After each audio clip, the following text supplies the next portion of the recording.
Good morning, good morning. I-flex ko lang po kahapon yan ang ganap, October 23, ayan. So, ayan ang aking bunso kasama ko at ang aking BFF. Ayan, may inaantay lang kami dyan kasi kung hindi dahil sa aking bunso hindi naman kami uupo dyan para mag-eat ng joby.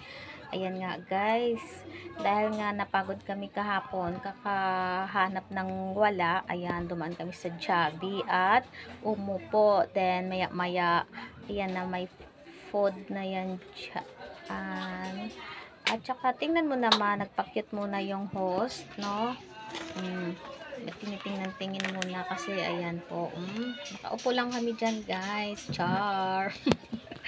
Siyempre, hindi kami uupo dyan. Kumain muna kami dyan saglit kasi, yan yung aming in-order kahapon. Kasi sa sobra gutom po namin, galing kami kung saan kami galing. Ayan, char.